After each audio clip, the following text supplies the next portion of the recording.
नमस्कार, मैं हूं अंकुर और आप देख रहे हैं सत्यहिंदी.com। आइए एक नजर डाल लेते हैं अब तक की सुर्खियों पर। ऐसे समय जब भारत ने तालिबान के प्रति अपने रुख में नरमी का संकेत दिया है, कतर में भारत के राजदूत दीपक मलिक ने तालिबान के राजनीतिक कार्यालय के प्रमुख शेर मोहम्मद अब्बास इस्तनकज़ई से मुलाकात की है। तालिबान के आग्रह पर यह बैठक दोहा स्थित भारतीय दूतावास में हुई। तालिबान से भारत की ये पहली औपचारिक बातचीत है। इसके पहले मीडिया में ये कहा गया था कि भारत ने बैक चैनल डिप्लोमेसी के तहत तालिबान के प्रतिनिधि से गोपनीय बात की थी, लेकिन उसकी पुष्टि नहीं हो सकी थी। दोहा में तालिबान के साथ बैठक में अफगानिस्तान में भारतीय नागरिकों की सुरक्षा और उनके जल्द वापस लौटने के मुद्दे पर बातचीत हुई। इसके साथ ही अफगान नागरिकों, खासकर अल्पसंख्यकों के भारत जाने पर भी बात हुई। भारत के राजदूत ने इस पर भी चर्चा की कि अफगानिस्तान की जमीन का इस्तेमाल आतंकवादी गतिविधियों के लिए या भारत के खिलाफ नहीं होने दिया जाए। तालिबान के प्रतिनिधि ने आश्वासन दिया कि उनकी चिंताओं का ख्याल रखा जाएगा।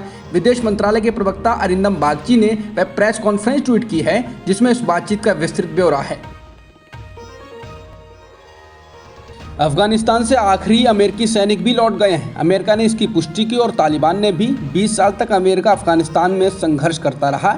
अब कट्टरपंथी इस्लामी तालिबान सत्ता में आ चुका है। आखिरी अमेरिकी सैनिकों के लौटने के बाद काबुल में मंगलवार तड़के जश्न में गन फायरिंग की आवाज़ें सुनी गईं और तालिबान ने इस घटना को एक महत्वपूर्ण क्षण के रूप में देखा। अमेरिका और उसके सहयोगी देशों की वापसी बड़े उथल पुथल के दौर में हुई। हजारों अफगान नागरिक भी देश छोड़कर निकलना चाहते थे, लेकिन वे नहीं निकल पाए। अमेरिकी सैनिकों की वापसी के बाद तालिबान ने आज सुबह काबुल हवाई अड्डे पर जाकर मीडिया को संबोधित किया। तालिबान ने कहा, ये जीत सभी अफगानों की है। तालिबान के प्रवक्ता जबीहुल्लाह मुजाहिद ने कहा कि दुनिया को सबक सीखना चाहिए था और ये जीत का सुखद क्षण है। इसके साथ ही तालिबान के प्रवक्ता ने कहा कि हम पूरी दुनिया के साथ अच्छे राजनयिक संबंध चाहते हैं।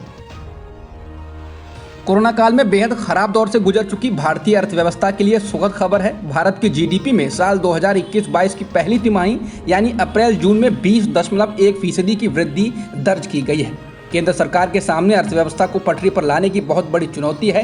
ये वृद्धि इसलिए भी बेहद अहम है क्योंकि भारत ने पिछले वित्तीय वर्ष में -24.4 की नेगेटिव वृद्धि दर देखी थी। हालांकि इसके पीछे बड़ी वजह कोरोना के संक्रमण को रोकने के लिए लगे लॉकडाउन को माना गया था। ये लगातार तीसरी तिमाही है जिसमें जीडीपी में वृद्धि हुई है। इससे पहले साल 2020-21 की तीसरी तिमाही में 0.5% की और चौथी तिमाही में 1.6% की वृद्धि दर्ज की गई थी। पश्चिम बंगाल बीजेपी को एक और झटका लगा है। अब बीजेपी विधायक विश्वजीत दास टीएमसी में शामिल हो गए हैं। बता दें, अभी हाल ही में इससे पहले बीजेपी के एक अन्य विधायक तन्मय घोष ने टीएमसी का दामन थामा था। विश्वजीत दास ऐसे तीसरे बीजेपी विधायक हैं जो विधानसभा चुनाव के बाद टीएमसी में शामिल हुए हैं। सबसे पहले 11 जून को मुकुल रॉय ने टीएमसी पार्टी ज्वाइन की थी। जलियांवाला बाग के रेनोवेशन को लेकर राहुल गांधी ने मोदी सरकार को घेरा है, तो पंजाब के मुख्यमंत्री अमरिंदर सिंह ने इसके उलट बयान दिया है। अमरिंदर सिंह ने कहा कि उनको तो ये काफ़ी अच्छा लगा है। कैप्टन ने कहा कि वो पीएम के साथ उद्घाटन समारोह में थे और ये बदलाव काफ़ी अच्छा है। समय के साथ कमज़ोर इमारतों को भी ठीक करना ज़रूरी था। बता दें, राहुल गांधी ने कहा था कि जलियांवाला बाग के शहीदों का ऐसा अपमान वही कर सकता है जो शहादत का मतलब नहीं जानता। मैं एक शहीद का बेटा हूँ, शहीदों का अपमान किसी कीमत पर सहन नहीं करूँगा। हम इस अभद्र क्रूरता के खिलाफ हैं। जलियांवाला बाग के परिसर के नवीनीकरण को लेकर विवाद हो गया है। इस नवीनीकरण को लेकर लोगों का गुस्सा देखने को मिल रहा है। दरअसल सरकार ने जलियांवाला बाग के गलियारों में लेजर लाइटें, दीवारों पर भित्ति चित्र जैसी चीजें बना दी हैं। ये वही गलियारे हैं जिनमें से जनरल डायर ने घुसकर भारतीयों पर गोलियां चलवाई थी। इसके अलावा जिस कुएं में लोग कूद गए थे उसको भी काफी सुसज्जित कर दिया गया है। इसके अलावा घटनाओं को समझाने के लिए डेली साउंड लाइट शो भी शुरू किया गया है। इसी को लेकर इतिहासकार और जवाहरलाल नेहरू विश्वविद्यालय के प्रोफेसर चमन लाल ने कहा कि इतिहास को विकृत किया गया है। उनका कहना है कि जलियांवाला बाग जाने वाले लोगों में दर्द पीड़ा की भावना होती थी, लेकिन अब इन्होंने इसको सुंदर बगीचा बनाकर इसको एक आनंद करने वाली जगह बनाने की कोशिश की है। ये कभी सुंदर बगीचा नहीं था। सुप्रीम कोर्ट ने मंगलवार को आदेश दिया है कि नोएडा में सुपरटेक के 40 मंजिलों के 2 टावर को गिरा दिया जाए। फ्लैट बनाने का काम करने वाली सुपरटेक ने इन दोनों टावर में 900 से ज़्यादा फ्लैट बनाए थे। अदालत ने यह फैसला निर्माण से संबंधित कानूनों के उल्लंघन पर दिया है। शीर्ष अदालत ने कहा कि टावरों को गिराने का काम 3 महीने के अंदर हो जाना चाहिए और इसमें आने वाला खर्च भी सुपरटेक ही उठाएगा। ये टावर्स एपेक्स और सेन नाम से थे। इनमें से 633 फ्लैट बुक हो गए थे। अप्रैल 2014 में इलाहाबाद हाई कोर्ट ने भी इन दोनों टावर्स को गिराने का और फ्लैट बायर्स को उनका पैसा लौटाने का आदेश दिया था। इस तरह से सुप्रीम कोर्ट ने भी हाई कोर्ट के फैसले को ही बरकरार रखा है। नोएडा में सुपरटेक को लेकर सुनवाई के दौरान जस्टिस DY चंद्रचूड़ और जस्टिस MR शाह की बेंच ने इन टावर्स के निर्माण को अवैध बताया। बेंच ने कहा कि ऐसा नोएडा अथॉरिटी और बिल्डर्स के बीच बने नापाक गठबंधन की वजह से हुआ। अदालत ने यह भी कहा कि जिन लोगों ने इन प्रोजेक्ट्स में मकान खरीदे थे उन्हें 2 महीने के अंदर उनका पैसा 12% ब्याज के साथ लौटा दिया जाए।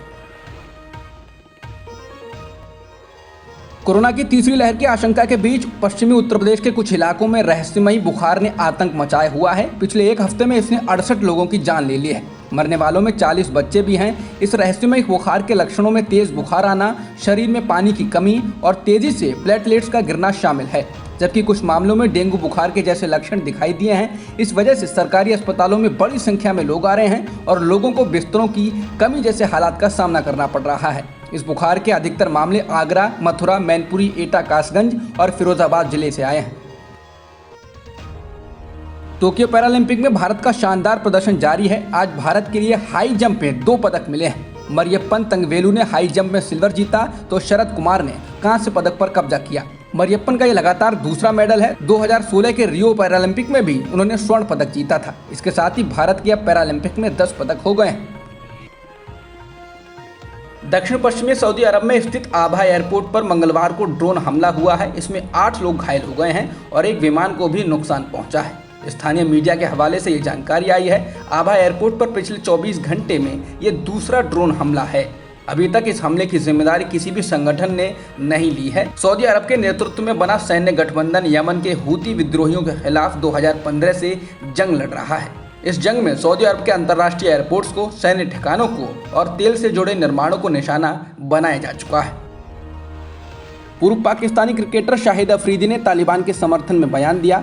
उन्होंने कहा कि इस बार तालिबान बहुत ही पॉजिटिव माइंडसेट के साथ आया है। वो महिलाओं को काम करने की इजाज़त दे रहे हैं। अफरीदी ने कहा कि तालिबान क्रिकेट को सपोर्ट कर रहे हैं। मेरा मानना है कि वो क्रिकेट को बहुत पसंद करते हैं।